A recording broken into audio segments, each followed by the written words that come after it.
qué pasa dentro de los penales, pero principalmente nosotros decimos que debe haber una mirada distinta, principalmente en el tema de la educación dentro de los penales, dentro de las cárceles, porque no es un territorio común como escuela, como cualquier ámbito educativo para poder llevar adelante.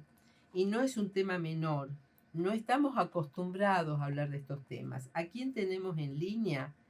A Alberto Sarlo, abogado, escritor, docente, es un gran educador, estuvo en Tucumán hace muy poquito, él vive en Buenos Aires, y a Carlos Mena, perdón, hice un lío entre los dos nombres, a Carlos Mena, que es tallerista, que también es educador en este contexto de privación de la libertad. ¿Cómo están? Hola Alberto, hola Carlos. Hola Silvia, hola Carlos. Muy bien. Hola Alberto. Están en distintos lugares, pero yo los voy a ir haciendo algunas preguntas y nos interesa, Alberto, ¿qué significa cuenteros, verseros y poetas? Bueno, una sola cosita antes. Carlos también es docente y escritor. No sé si a él le gusta que lo defina así, pero es lo que es. Aclarado ese punto, cuenteros, verseros y poetas es una excusa para generar resistencia. Cuenteros, verseros y poetas, desde lo literal podemos decir que es una editorial en donde lo que tratábamos de trabajar dentro de un pabellón de máxima seguridad, uno de los peores complejos carcelarios de la Argentina por cantidad de muertos y de suicidios. En cantidad de muertos, suicidios y hacinamiento, el complejo con mayor tasa es Varela. Y una de las cárceles más grandes de ese complejo es la 23. Ahí, dentro del área de máxima seguridad, creamos un ambiente para alfabetizar, para escribir libros, para enseñar filosofía, boxeo, pintura, muralismo. Hemos publicado más de 37.500 libros, hemos sacado más de 34 ediciones de los distintos libros y fanzines, y bueno, nada, y hemos trabajado en el concepto de crear subjetividad en gente que básicamente en la gran mayoría es analfabeta, porque en la cárcel, los que van a la cárcel, yo le digo centro de tortura, a los que van a los centros de tortura, son lo más bajo de la sociedad, lo que el Poder Judicial puede captar para llenar, que son los pobres. Poder Judicial que, como siempre digo, es racista, clasista, y por eso solamente selecciona a esa clase social para arrojarlos a esos centros de tortura. Después, más adelante, puedo definir por qué son centros de tortura, si la gente entienda por qué son centros de tortura. Pero básicamente eso es lo literal de la editorial. Pero lo que realmente es un espacio de resistencia, un territorio donde se trabaja la solidaridad, la educación y el pensamiento. En resistencia, siempre en resistencia. Y en resistencia, lamentablemente, implica ir en contra de las instituciones. Y cuando digo instituciones, prácticamente de todas, porque todas abandonan al pobre a morir torturado y hacinado en esos centros de tortura. ¿Hace cuánto que estás, Alberto, trabajando con esta modalidad? Bien. 15 años. Empezamos ya estaba Carlos ahí, que ahí aprendió a hacer docencia. Yo también ahí aprendí a hacer docencia, porque yo creía ser docente, pero no lo era. Carlos creía ser alumno, pero tampoco lo era. Él era docente sin saberlo, yo era alumno sin saberlo. Conjuntamente con todo el grupo humano que había ahí, nos fuimos formando en la educación, porque donde siempre se arranca es en el área de educación, que es un área pasteurizada, digamos, es un área más protegida, y hasta que nos dimos cuenta que tenía que entrar dentro del pabellón, que es donde se producen las muertes, los suicidios, los robos, y está prohibido el ingreso. Bueno, logramos ingresar ahí, y desde el 2010 estoy dando clases ahí dentro de ese pabellón. Obviamente, todo de manera ilegal, como todo lo que hacemos, porque los libros que publicamos salen de imprentas y computadoras que están en el pabellón, que es ilegal, la tinta la llevo adentro del pabellón, que es ilegal, la biblioteca está dentro de un pabellón y es ilegal porque se puede incendiar, para generar conciencia, para generar educación, para generar filosofía, lamentablemente se nos obliga a ir por la ilegalidad. Bueno, eso es lo mismo, ¿no? Siempre en contra de las instituciones, y no solamente la institución penitenciaria, la judicial, la universitaria, la educativa, la hospitalaria, porque en sanidad también somos rechazados e ignorados. Hay que ir en contra, así abiertamente. Para hacer algo digno en la cárcel hay que ir en contra de la ley, hay que ir en contra de los jueces, de los fiscales y de los abogados. Esa es la realidad. Es una realidad en la cual mucha gente le incomoda que diga esto, pero esta es la verdad. Hay que ir en contra del pensamiento cartesiano, blanco, eurocéntrico y legalista, que lo único que hace es matar, torturar y asesinar institucionalmente. Alberto, buenas noches. ¿Cómo lograste captar la atención o lograr digamos que los internos se involucren en estos proyectos? Mira, eso por ahí, seguro que después cuando yo menos 10 me voy a tener que ir, pero seguramente lo va a poder profundizar más Carlos, que fue quien vivió esa experiencia. Yo creo que porque me creen, porque vos me estás escuchando y lo que yo digo es lo que ellos piensan, y como yo digo lo que ellos piensan y trabajo en ese mismo sentido, cuando hay problemas de huelga yo estoy ahí, porque soy docente y el docente debería estar, o sea, no está en ninguna universidad, yo estoy, cuando hay problemas con la comida yo discuto como un docente, el docente tiene que defender la comida de quien le está enseñando, la salud de quien está enseñando, si no es farsa. Entonces, lo que pasa con las universidades y demás es que ponen el contenido por sobre la vida.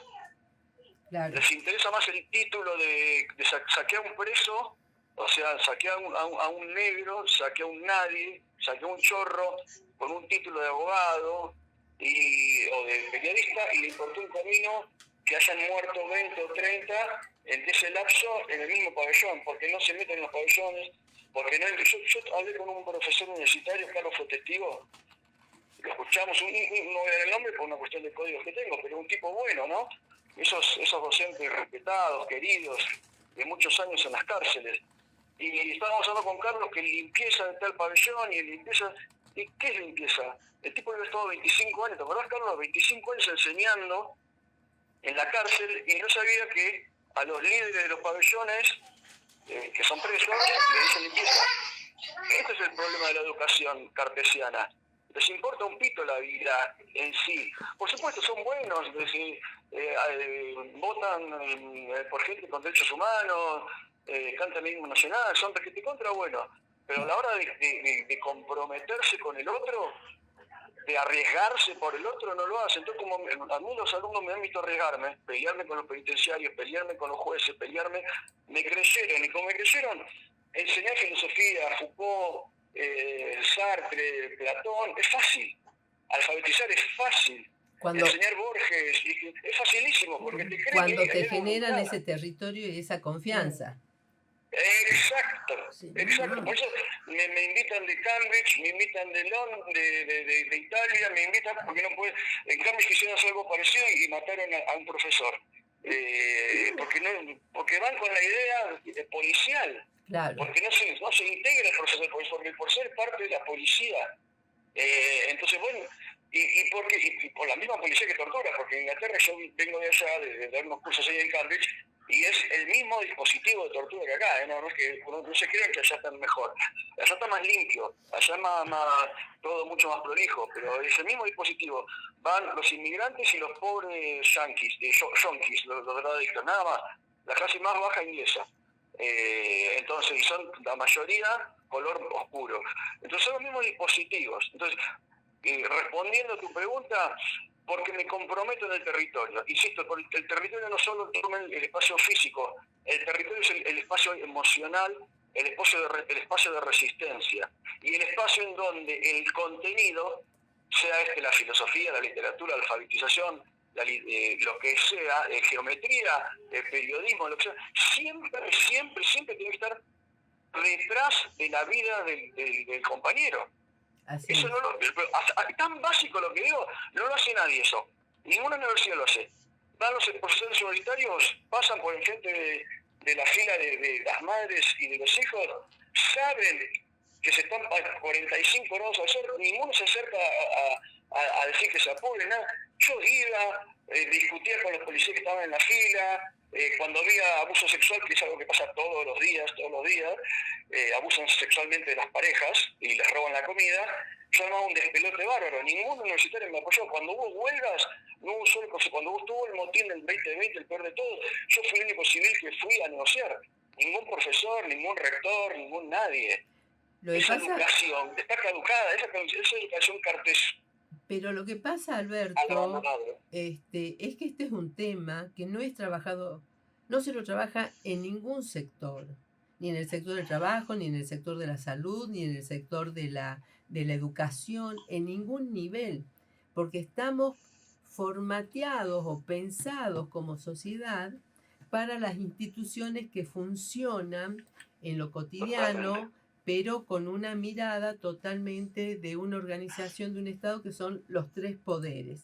Ahora, no se mira cuáles son las realidades que existen, te puedo decir más, en una escuela o en un hospital o en alguna comunidad, menos van a ser en aquellas personas que por lo que se cometió, por los delitos y demás, y que están cumpliendo con una condena, están en esta situación de encierro.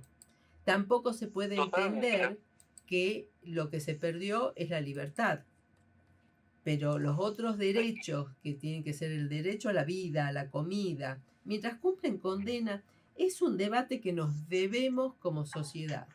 Nos debemos como sociedad y no se lo quiere tratar. Exactamente, se lo oculta porque es incómodo. Es incómodo porque tiene que reconocer todo el poder judicial que es el padre de este monstruo. Y el que hace el Poder Judicial le echa la culpa al Ejecutivo. ¿Y qué hace el Ejecutivo? A las leyes del Legislativo. ¿Y qué hace el Legislativo? Al Judicial. Y así se van pasando la pelota cobardemente. Así es. ¿Entendés? Tal cual como decís vos. Y mientras tanto, no existe Estado de Derecho para, no sé, poner el número que quieras, un tercio, un cuarto de la población nacional. Sí. ¿Por qué? Porque la policía los mata en la villa, porque el 90% de los detenidos en la provincia de Buenos Aires son en flagrancia, porque el 65% son procesados, no detenidos. Entonces, ahí te das cuenta por qué en un cupo para 24.000 personas, como es la cárcel de la provincia de Buenos Aires, hay 60.000. Ahí entendés porque hay 205 muertes por año. O sea que muere un preso cada un día y cuarto. Alberto. Con tasas de edad de 35 años. O sea, sí. pibitos, que el más viejo tiene 35 años en promedio, mueren 205. ¿Por qué? Porque el Estado los manda a matar por un genocidio probatorio. Es incómodo para un juez, un fiscal, un legislador, un gobierno. Así es, por eso es muy incómodo. Mira, nosotros tenemos que ir a un corte en estos momentos, un ratito, cortito, y después ya lo vamos a escuchar también a Carlos, que no te está escuchando él en estos momentos, para que él también nos cuente todo lo que está haciendo. Ayer tuvimos un Zoom muy interesante, queremos contarle con ambos.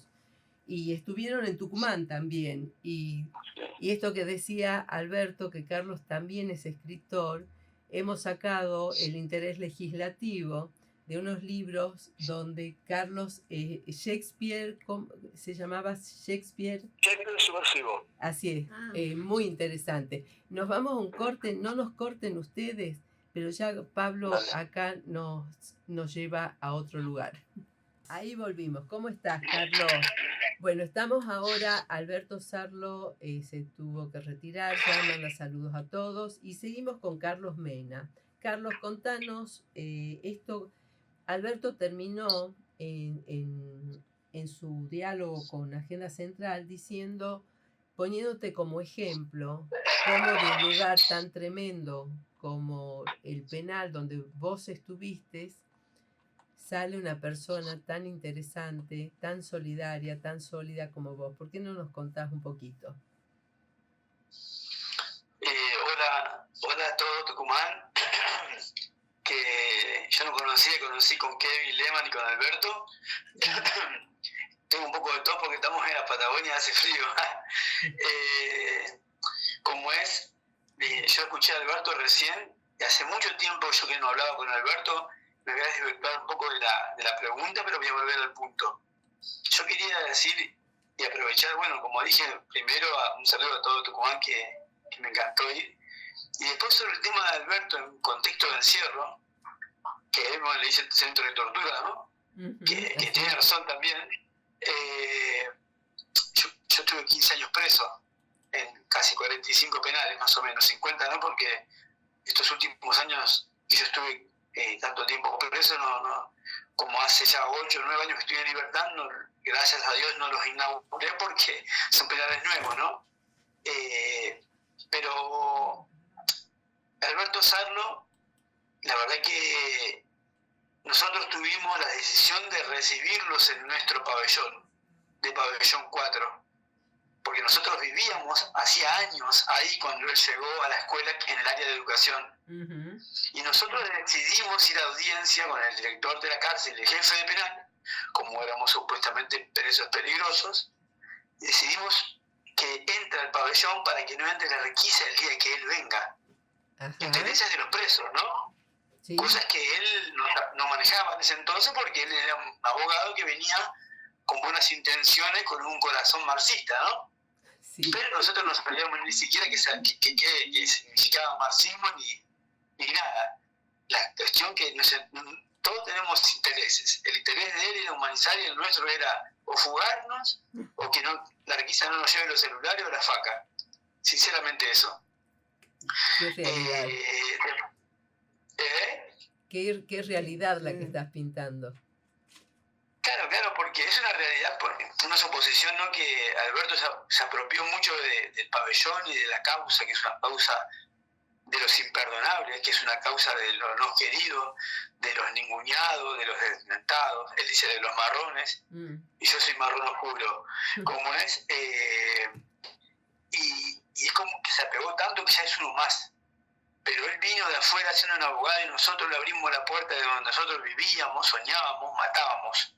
Ahí adentro le abrimos la puerta por ciertos intereses, primero también para ver si nos podíamos fugar, porque teníamos la idea de bajar un comedor a donar libros o cosas que libros no, creo que sillas y mesas que pensábamos que fabricaban con Alberto Sarlo, y después nos dimos cuenta que no, que era una editorial. Claro. Bajamos al comedor, yo en otro momento conté que me quise fugar, pero no, en ese momento no quise porque me di cuenta que yo me sentía querido por todo este proyecto, que eso lo puedo contar en otra entrevista si no me desvirtúe de la pregunta. Así es. Que hay mucho para contar. Y la cuestión que cuando le hicimos entrar a Alberto, empezamos, porque él era inocente.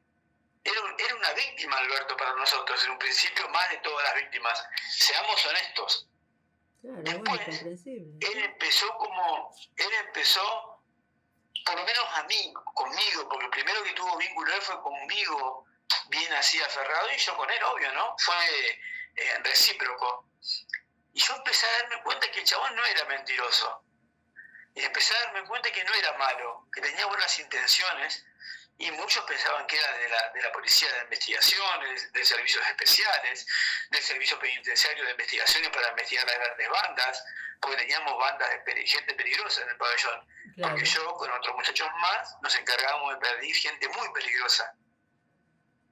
¿No? A nivel delito, no homicidio, sino delito. Delito de la propiedad privada. Entonces... ¿Y cuál fue la propuesta de Alberto que ustedes tomaron con fuerza? Y la propuesta primera que pensamos que era fabricar sillas y mesas. Cuando fuimos, nos estafaron porque eran leer y hacer tener como un encuentros literarios. Y ahí es como que me mataron a mí porque yo no sabía nada. Entonces me metí en la primaria como para participar, porque el jefe de penal se andaba corriendo de la bola en el pabellón, la bolilla, no sé cómo se dice, sí. El rumor, de que todos los que eran supuestamente peligrosos tenían que hacer alguna actividad en la unidad. Porque el que no hacía una actividad sería de traslado con un régimen que teníamos que le decían la 3440, la 440, algo así, que era como un número que te ponían en el expediente para que uno esté dando vueltas por todos los penales 15, 20 días, como mucho un mes, para que no hacer pie y no hacer quilombo y no hacer Claro. pandilla y que nos matemos entre nosotros en algún camión de traslado, en algún penal con algún enemigo. ¿Y qué? Entonces yo me anoté en la prima. ¿Cómo? ¿Terminaste la primaria? Claro, entonces yo me anoté en la primaria para poder participar y debatir y opinar con fundamentos, porque la crítica la aprendí con Alberto, que partía de conocimiento, y me anoté en la primaria. Bien. Y cuando me anoté en la primaria empecé a comprender, con una buena docente de educación en contexto de encierro, tengo que decirlo, que me ayudó a alfabetizarme. Y a la vez iba a talleres de literario con Alberto y empecé a comprender lo que Alberto leía en voz alta. ¿Y qué es lo que empecé a más te poder- gustó de lo que Alberto enseñaba? ¿Qué es lo que más te gustó de lo que Alberto enseñaba? Y lo que pasa es que fueron 8 años casi. Mm. Y lo primero que a mí me despertó interés era que yo podía debatir de algo no por ser preso, por ser mafioso, por tirar con tiros con ametralladora o pelear con un cuchillo de 1 o 2 metros, sino porque podía defender lo que yo criticaba o fundamentaba porque había leído. Entonces me sentí importante, interesante y respetado porque lo que yo decía era verdad. Y me di cuenta que me daba un poder, la literatura, el saber, de que no me lo podía sacar el encierro, Y que era porque estaba tuyo. libre para poder opinar. Así es. Entonces la libertad estaba en mí, más allá de la condena que me quedaba. Por eso me conquistó Alberto Sarlo. Y hoy que estás... Perdón. No, esa vivencia, ese empoderamiento también se vio en tus compañeros o en algún grupo de gente que estaba con vos. Sí. Yo después me di cuenta que hay muchos que no le daban bola a Alberto. Claro. Porque no es que apareció una paloma blanca y éramos todos buenos. No, me imagino, claro. Yo tuve que empezar a convencerlos a ellos y a explicarles con palabras coloquiales, con términos tumberos o del antro, no sé cómo decirlo, para que entiendan de que este chavo no era mentiroso, que no era policía y que tenía la buena intención de que nosotros dudemos de quiénes somos, que dudemos desde la duda de que con los años empezamos a estudiar filosofía. Claro. Entonces yo me di cuenta que este chabón no quería ser más vivos, no quería que cambiemos de actitud ni de hábito, solamente que tengamos información y empecemos a dudar si en realidad nosotros éramos los que queríamos ser o éramos los que hicieron de nosotros. Así es. Carlos, yo te quiero hacer algunas preguntas porque nos quedan muy poquitos minutos. Pero, por ejemplo, vos hoy estás trabajando en Neuquén, cumpliste tu condena y también sos escritor y sos docente y están por poner una obra de teatro cuyo texto lo escribiste vos. Sí, la verdad es que justamente voy a resumir todo. Sí, yo en siempre me pocos negaba minutos porque ya yo están los siempre- compañeros del otro programa. Yo sé que esto da para más y para largo porque liberados hay para hacer dulce, pero no que se dan cuenta que hay que meterse en política. Ahora voy a la pregunta. ¿Cómo es? La cuestión de que yo nunca quise que Alberto diga que yo soy docente, porque en realidad yo sentía como que era una falta de respeto a los docentes académicos, ¿no? O de la escuela, los profes, todo. Yo me sentía como un simple transportador de algo diferente, ¿no? Sí. Tallerista, vamos a ponerle un nombre, ¿no? Sí. Pero ahora yo trabajo en la educación con horas de docentes en Neuquén, en la educación de contexto de encierros. Soy uno de los primeros liberados, el primer liberado con horas de docente. Entonces yo formalmente en los papeles para el sindicato soy docente porque tengo horas y soy idóneo para lo que yo presenté como proyecto. Ahora sí, y después estuve participando en diferentes ediciones de grupales de cuentos en Cuenteros, Verseros y Poetas como coordinador, digamos que prácticamente mano derecha de los primeros rufianes escritores bandoleros de la editorial Cuenteros, Verseros y Poetas. Ajá. Y después, bueno, salí en libertad y yo ya sabía boxeo antes que venga Alberto. Perfeccionamos, salimos en libertad, nos ayudó Alberto, terminamos la carrera de 2 años y 5 o 6 meses como técnico a nivel nacional profesional de la Federación Argentina de Boxeo, y yo puedo hacer licencia amateur y profesional para competir. Entonces hacemos talleres de literatura, filosofía, yo soy el que ilustra también acá en la Patagonia, y estoy dando talleres de filosofía con palabras coloquiales, un poco de Bourdieu, un poco surtido de todo, como para que empezamos a comprender que somos más vivos, que tenemos derechos, que podemos conocer los capitales diferentes culturales, sociales y simbólicos para empoderarnos de una bandera de la cual tenemos que reinventarnos. Te está escuchando en estos momentos un compañero que tiene otro programa de radio, que es el que sigue, pero también que es un educador tucumano y que está trabajando también por una educación popular, digamos, que sería parte de lo que vos estás llevando adelante con... Tal cual. Bueno, buenas noches a la audiencia. ¿Qué tal? Bueno, te habla de... Carlos se llama. Carlos, yo soy Ismael, soy un profesor que junto a otros docentes conformamos un colectivo de docentes bajo la figura del gran Paulo Freire, y que venimos desarrollando así actividades en toda la provincia y a nivel nacional. Él desde la Patagonia. Él está en la Patagonia en contexto de encierro. Qué bueno que sería que podamos realizar alguna actividad, o que sea material grabado, que podamos pasar a través de las jornadas y congresos. Mira, ya tenemos nueva tarea, Carlos. Algo va a salir. Sí, yo cuente conmigo para todo lo que sea. Yo me siento responsable. Yo tengo, como le decía yo a Alberto y a Silvia, yo me siento responsable de que mis pares que están en la cárcel, en un centro de tortura, como queramos llamarlo, responsables de que ellos también generen un poco de empatía, ya que la sociedad, no todo, pero la gran mayoría, nos quiere activar contra el paredón. Nosotros tenemos que demostrar con amor. Así es. Así es. Carlos, querido, no hay otra manera. Seguro que haremos otro programa, tal vez pronto. Nos queda el Zoom que hicimos ayer, pero hay mucho por contar, hay mucho por trabajar. Nosotros somos de la idea que hay que cambiar estos sistemas. Entendemos el enojo que se tiene porque uno también trabaja en estos contextos tan adversos y tan crueles, ¿no? Pero tenemos que dar vuelta a este sistema, por más que a nivel mundial se lo trabaje así, pero existen tantos protocolos que justamente están incorporados a nuestra Constitución para que los derechos de todos se puedan cumplir aún con los que están privados de libertad. Porque tenemos el caso de Carlos y vemos que sos un ejemplo en esto, ¿sí? Absolutamente. No, la verdad que yo siempre digo que Alberto siempre reniega que si esto sirve o no sirve. Y yo, ¿qué hago en lugares políticos? ¿Cómo no va a servir? Le digo, Alberto. Yo estoy arriba de la montaña queriendo hacer que alguno entienda que la vida pasa por otro lado, que no está bueno robar ni matar a nadie, y tampoco de no repensar qué política genera más exclusión para que salgamos más todos los pobres, los marrones a la cárcel, o a matar gente porque para después poder justificar todo su capitalismo y poder justificar el plan perfecto que está todo inventado ya.